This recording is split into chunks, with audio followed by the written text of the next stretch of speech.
Rate দিয়ে নিয়ে এসেছে। সর্বপ্রথম যে ধাক্কাটা খেয়েছে শ্রমজীবী খেটে খাওয়া মানুষ তথা হকাররা। হকারদের জীবন জীবিকা বিপন্ন করে তুলেছে বিজেপি সরকার 100 দিনে। তাই নয়, লক্ষ্মী ভান্ডারের পরিবর্তে অন্নপূর্ণা যোজনার কথা বলা হয়েছিল, যে আপনার প্রত্যেকটা মহিলাকে 3000 করে দেওয়া হবে। আর যতদিন এগোচ্ছে এই সরকারের বয়স হচ্ছে, নতুন নতুন নিয়মের ফাঁদে ফেলে যারা বিগত দিনে লক্ষ্মীর ভান্ডার পেতেন, এই ধরনের মহিলারাও আজকে বঞ্চিত হচ্ছে। 200 ইউনিট বিদ্যুৎ বিনামূল্যে দেওয়ার কথা বলেছিল প্রতিশ্রুতিপত্রতে, 100 দিনে সেটাও কার্যকারিতা করতে পারেনি। ওর পরিবর্তে সোলার লাগানোর নিদান দিচ্ছে। শুধু তাই নয়, বছরে যে 5 বছরে যে চাকরির টার্গেট রেখেছিল সম্ভবত 1 কোটি পার ইয়ার, তাহলে কত করে হচ্ছে? এবছরে বাজেটে 1 লক্ষ চাকরির কথা উল্লেখ করলো, এখনো পর্যন্ত সেইভাবে আমরা দেখতে পেলাম না। কোনো নোটিফিকেশন জারি করেছেন, অর্থাৎ এখানেও একটা ধোঁয়াশার মধ্যে থাকছে। শুধু তাই নয়, বিগত দিনে যারা ওয়েস্ট বেঙ্গল পুলিশ থেকে শুরু করে টেট 2022, 2023 আরো যেগুলো নিয়োগ প্রক্রিয়া যেগুলো থমকে আছে, সে নিয়েও কোনো উচ্চবাচ্য করতে দেখা গেল না।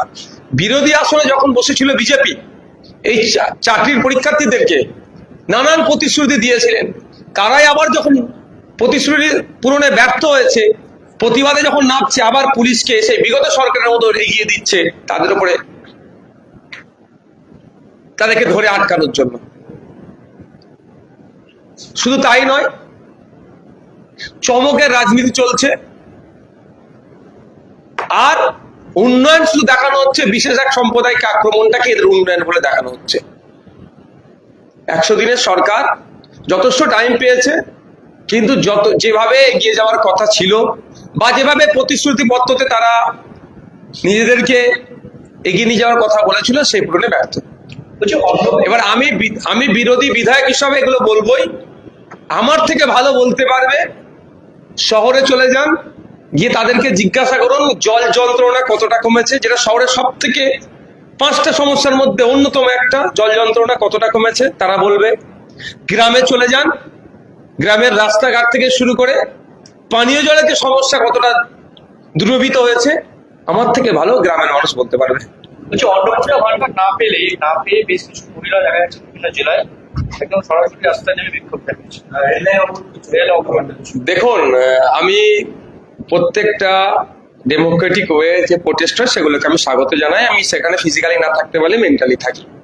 কথা হচ্ছে, প্রতিশ্রুতি দিয়েছিলেন যখন বিরোধী আসনে বসেছিল বিজেপির পক্ষ থেকে, বিজেপি এখন শাসকের আসনে বসেছে, প্রতিশ্রুতি পূরণে ব্যর্থ হয়েছে, ফলে মানুষ প্রতিবাদ জানাচ্ছে। আমি একটা কথা হাউসের মধ্যে বলেছি, আজকেও বলছি, যে সার্ভে করা হোক, যারা পুরুষ নাকি অভিযোগ পুরুষ অনেক ঢুকে বসে আছে, কত আছে, তাদের বিরুদ্ধে অ্যাকশন নেওয়া হোক। তাদেরকে বাদ দিয়ে যেভাবে প্রতিশ্রুতি দিয়েছে ওভাবেই প্রত্যেকটা মহিলাকে 3000 টাকা অন্নপূর্ণার যোজনার মাধ্যমে তাদেরকে দিতে হবে, এটা আমার দাবি।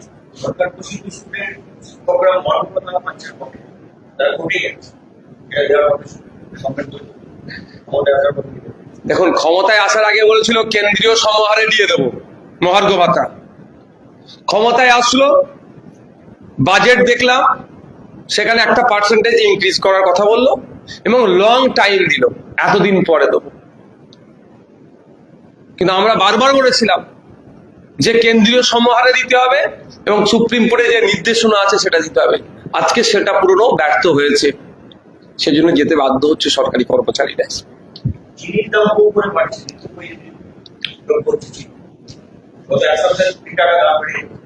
দেখুন, বিশেষজ্ঞরা বলছে যেভাবে ইথানল তৈরি হচ্ছে, ফলে কোনো না কোনো জায়গায় চিনি উৎপাদন কম হয়ে যাচ্ছে, সেই জন্য এর ইম্প্যাক্টটা চিনির উপরে পড়ছে।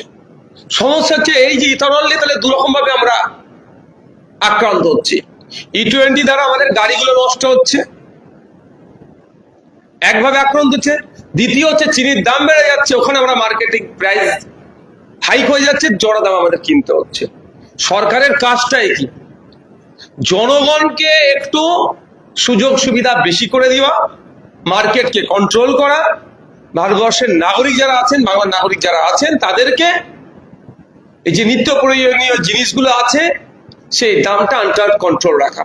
তার পরিবর্তে কি দেখছি, একের পর এক দাম বেড়ে যাচ্ছে, কন্ট্রোল তো দূরের কথা, বকলেনে দাম বেড়ে যাওয়ার কারণই এই বিজেপি হয়ে দাঁড়াচ্ছে।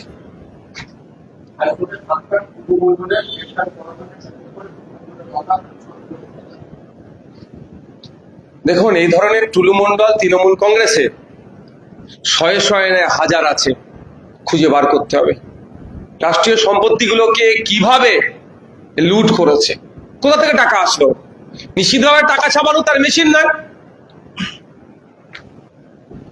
দুরকম ভাবে হতে পারে, এক লোকের কাছ থেকে কেড়েছে, নাহলে রাষ্ট্রীয় সম্পত্তিগুলো থেকে বানিয়েছে। তখন এটাকে তদন্ত করা দরকার। তবে আমি একটা কথা বলবো, টুলুমণ্ডল হতে পারতো না দলের ওপরের নেতাদের হাত না থাকলে।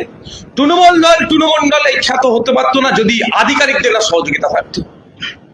শুধুমাত্র টুলুমণ্ডলকে ধরলে সমস্যার সমাধান হবে না। আগামী দিনে যদি এই সমস্যা গোড়া থেকেই সমাধান করতে হয়, ওই সময় ওখানকার আধিকারিকদের সাথে টুলুমণ্ডলের কি সম্পর্ক ছিল, কি আদান প্রদান কি হয়েছে, সমস্ত বিষয় পুঙ্খানুপুঙ্খ তদন্ত করা হোক, এবং কোন উচ্চ নেতৃত্বর ইশারাতে এই কর্মকাণ্ডগুলো চালিয়ে যেত, বালি পাথর কয়লা ইত্যাদি রাষ্ট্রীয় সম্পত্তিগুলো চুরি হতো, এটা দেখার দরকার আছে। তাহলে এগুলো সমাধান হবে, অর্থাৎ আগামী প্রজন্মের জন্য দৃষ্টান্ত তৈরি হবে, দুর্নীতি কম হবে। আর অন্যথায় শুধু জনপ্রতিনিধি বা বিরোধী দলের নেতা খাতাদের ধরে টানাটানি করলে দুর্নীতি চিরতরের জন্য মুছবে না।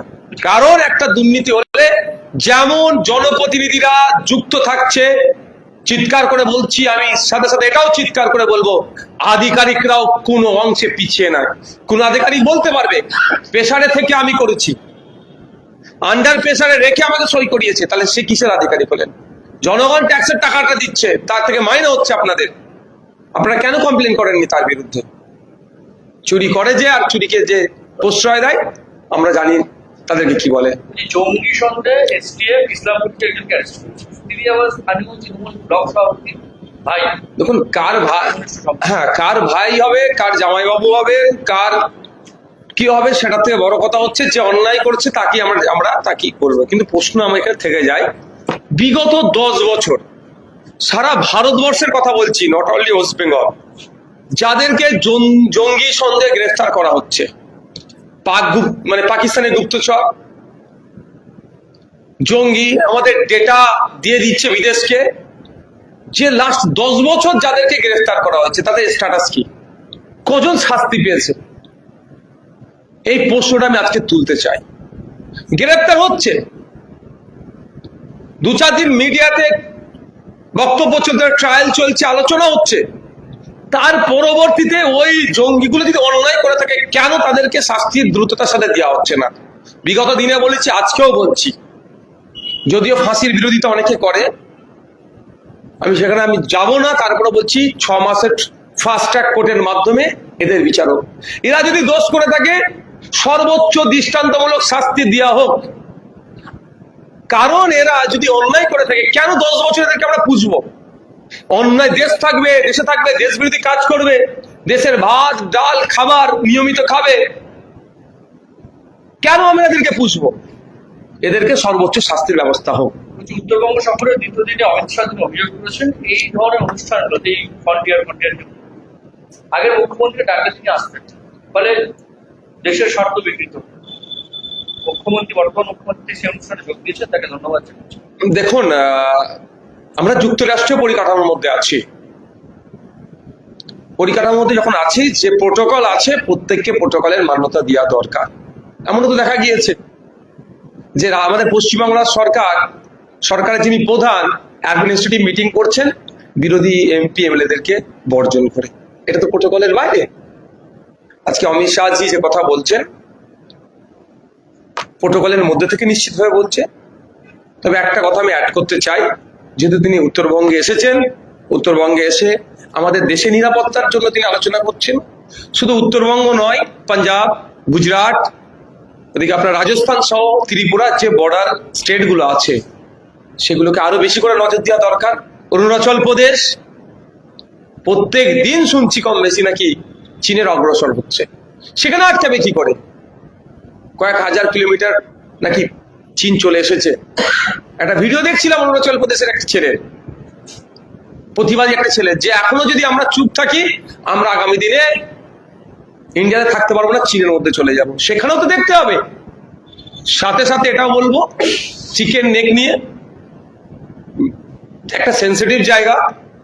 ইতিহাস যদি দেখা যায় 2015 বা আগে পরে, যে আমরা বাংলাদেশের সুবিধার্থে বা আমাদের দেশের সুবিধার্থে আমরা ল্যান্ডকে এক্সচেঞ্জ করেছি, ছিটমহলকে হস্তান্তর করেছি। এবং এটা এখনো জলচালিত প্রমাণ আছে।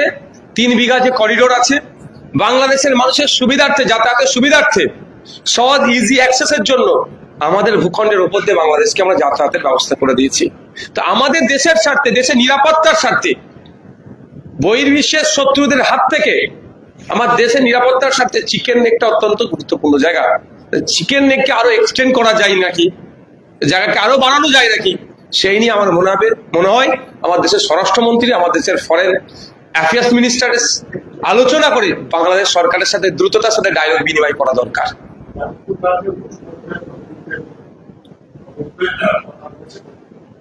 যাদবপুর এখন একটা টাইম পর্যন্ত ভাবছিলাম যে যাদবপুরের ছাত্রদের সাথে বহিরাগতদের লড়াই, কিন্তু পরবর্তী যত বেলা গড়ালো দেখতে পেলাম যাদবপুরের কৃষ্টি কালচার ঐতিহ্যের উপর আক্রমণে নেমেছিল তারা। যেভাবে যাদবপুর ইউনিভার্সিটির মধ্যে তাণ্ডব চালিয়েছে, ঐতিহ্যগুলোকে আক্রমণ করেছে, সেটা কোনোভাবেই মেনে নেওয়া যায় না। যাদবপুর শুধু একটা কলকাতা বা ওয়েস্ট বেঙ্গলের ইউনিভার্সিটি নয়, বিশ্বের খ্যাতনামা ইউনিভার্সিটির মধ্যে একটা। Central government centre of excellence হিসাবে ঘোষণা করেছেন। শুধু তাই নয়, ব্রিটিশদের বিরুদ্ধে যাদবপুর ইউনিভার্সিটি একটা অন্যতম গুরুত্বপূর্ণ ভূমিকা আছে ব্রিটিশদের তাড়ানোর বিরুদ্ধে। তাহলে এই ঐতিহ্যপূর্ণ প্রতিষ্ঠানকে যেভাবে কাকু জ্যাঠুদের বয়সী লোকেরা এসে ছাত্র শ্রেণী যে তাণ্ডব চালিয়েছে, অবশ্যই হওয়া দরকার। তো যে কমিটি, উচ্চ পর্যায়ে যে কমিটি গঠনের কথা বলেছেন, আমি জানি না, তবে আমি আশা করব যেন একটা টাইম ফ্রেম করে দেয়, ওই টাইমের মধ্যে তদন্ত প্রক্রিয়া শেষ হবে। অন্যথায় ওই মমতা ব্যানার্জির আমলে এসআইটি তৈরি করে দেওয়ার মতো হবে। হাজারো হয়তো এসআইটি হয়ে গেছে, নিটফল 0। যে কলকাতা কর্পোরেশনের স্থায়ী এবং অস্থায়ী মিলে যত কর্মী রয়েছে তাদের বেতন দিতে যা টাকা প্রয়োজন দেখা যাচ্ছে কোষাগার থেকে তার থেকে বেশি টাকা পেমেন্ট হচ্ছে। এই জন্য পুরো কর্তৃপক্ষ একটা তদন্ত কমিটি গঠন করছে। এটা তো আজকের রোগ নয়, এটা দীর্ঘদিনের রোগ। সে রোগটা চলছে। শুধু তাই না, আপনি খোঁজ নিলে দেখবেন এই যে হেডে টাকাটা উঠছে, যেটা অস্থায়ী হেডে বেশি টাকা উঠছে। এটা চুরি করার সব থেকে ওদের জন্য, যারা চুরি করে তাদের জন্য সেফ জোন। অস্থায়ী কর্মী হিসাবে এগুলো তুলছে, তদন্ত হওয়া দরকার। এদিকে অস্থায়ী কর্মচারীরা তাদের ন্যায্য যে তাদের মজুরি পাওয়া দরকার, তাদের কর্মের মূল্যায়ন হচ্ছে না, উল্টো দিকে টাকা লুট হয়ে যাচ্ছে। শেষ প্রশ্ন আমার সেটা হচ্ছে আরাবুল ইসলামের কি হলো? ভোটের আগে জয়েন করলেন, ভোটের পর ছেড়ে দিলেন আপনার। দেখুন, এটা নিয়ে আমি বেশি কথা বলবো না। প্রথম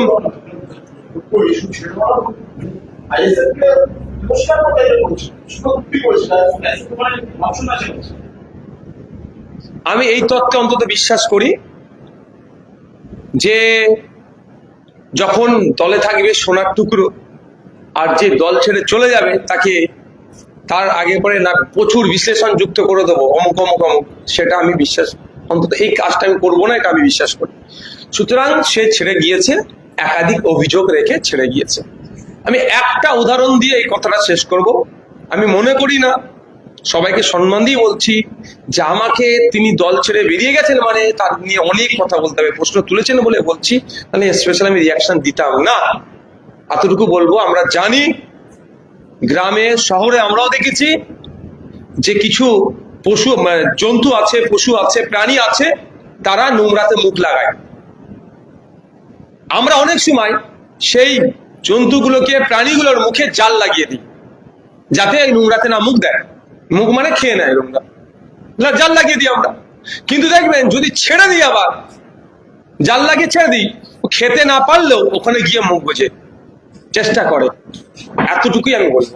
কিন্তু কিন্তু যখন জানেন যে এর মুখে জাল লাগাতে হবে, তাহলে তাকে নিয়েছিলেন, চেষ্টা করেছিলাম, তাকে নিয়েছিলেন। যে আমি অন স্টেজ বলেছিলাম, আমরা অন স্টেজ বলেছিলাম যে মানুষকে শুধরাবার জায়গা দেওয়া দরকার। অন স্টেজ বলেছিলাম মানুষকে শুধরাবার জায়গা দেওয়া দরকার। মানে এটা এটা আমি আমি গেল না 5 মাসের মধ্যে এমন কি হলো যে দল ছাড়তে হলো? সেটা আমার থেকে ভালো হচ্ছে যিনি দল ছেড়েছেন তাকে জিজ্ঞাসা করলে পাওয়া যাবে। মানে এটা কি আপনার নেওয়া কি ভুল হয়েছিল দলে? মানে সংশোধন আর করা আপনাকে দলে গিয়ে দাও চেষ্টা হচ্ছে, মানুষকে তো ভালো প্ল্যাটফর্ম দিতে হবে। এখন কি মনে হচ্ছে নেওয়া ভুল হয়েছে? না দেখুন, আমি একবারের জন্য কথা বলবো না। আমি আবারও বলছি, কেউ আসলে যখন সোনার টুকরো হয়ে গেল, ছেড়ে যখন বেরিয়ে গেল, তাকে অমুক অমুক ভাষায় গালিগালাজ করা আমার দ্বারা হয় না। সুযোগ দেওয়া হয়েছিল, তিনি হয়তো সুযোগটা কাজে লাগাতে পারেননি, বা আমাদের যে অ্যাটমসফিয়ার সেখানে তিনি নিজেকে, সেই অ্যাটমসফিয়ারে নিজেকে সামঞ্জস্যতা করতে পারছেন। হতে পারে 5 রকমের মানুষ থাকতে পারে। আমার মিষ্টি খেতে পছন্দ, আপনার টক খেতে পছন্দ। তিনি গালিগালাজ না করে যে উদাহরণটা দিলেন সেটা তো ভয়ঙ্কর, মানে একেবারে খুবই ভালো দল। কিন্তু আমি বলছি এরকম আর কেউ আছে দলে যাদেরকে ঘুরিয়ে এনেছে? আপনারা খুঁজতে থাকুন, খুঁজে পেলে আপনারা তো আমার থেকে বেশি, আর কেউ হতে পারে এরকম? আপনারা খুঁজতে থাকুন, খুঁজে পেলে বলবেন, শুধরানোর সুযোগ দেওয়া হবে। Next question. তখন না মানে হিন্দি হিন্দি আমার লাস্ট সোমবার থাকলে বাইরে, তাকে এরকম একটা সুযোগ করে। যখন নাই আর কবে বার হবে কারো না, মানে ঠিক ঠিকানা নাই, সেই নিয়ে প্রশ্ন করে অযথা টাইম নষ্ট করবেন। আপনি একটা প্রথম সারির এত বড় একটা চ্যালেঞ্জ, থাকলে কি মানে এবার সুযোগ দিতে থাকে? আমার ক্যারিং পরিবার মানুষরা ভালো বলতে পারবে আমার থেকে। এবার কি হিন্দি?